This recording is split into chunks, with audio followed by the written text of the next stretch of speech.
Middleman. Thanks for staying with us.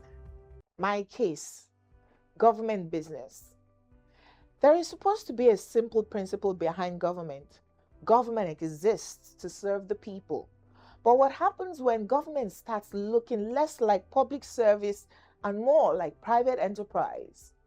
In Nigeria, we often hear about government contracts, appointments, concessions, procurement, consultants, committees, and special advisors.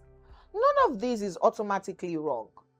The problem begins when access to government becomes a business opportunity for a privileged few. When getting a government contract depends on who you know rather than what you can deliver. When an appointment becomes a reward for political loyalty rather than competence. When public resources are treated as political patronage. When people who have no constitutional responsibility for a decision can nevertheless influence who gets what, while the officials who sign the document hide behind the procedure.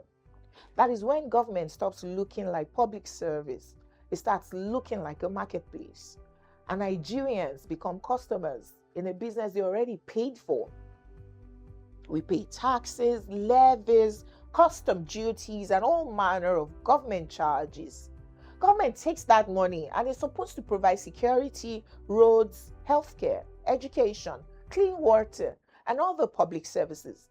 But if citizens must still pay someone to connect them to a service they're already entitled to, something has fundamentally gone wrong. The most dangerous middleman is not necessarily the person standing at the gate asking for a bribe. It is the person who has turned access to the state into personal capital. The person who knows who to call, who can make a contract disappear or appear. The person who can get an appointment, the person who can influence a decision, and the person who profits from government without ever appearing on the ballot. This is why accountability matters, because public money is not government money, it is our money. Every naira wasted, inflated, diverted, or handed to an undeserving beneficiary ultimately has a citizen attached to it.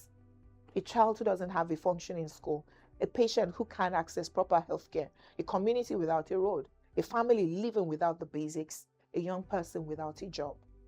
Here's my verdict. Who is government?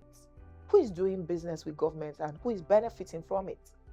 Democracy is not just about electing people every 4 years like we're going to do in Osun this weekend.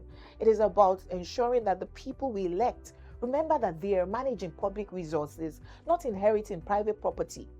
Government is not a business, and Nigerians are not customers seeking favors. We're citizens with rights. And until we start asking who benefits from the business of government, the business will continue and the public will continue paying the bill. To have credibility and accountability in government, we must have credible elections. Citizen Monitors is the tool for collating election results directly from polling units by the citizens to prevent falsification at collation centers.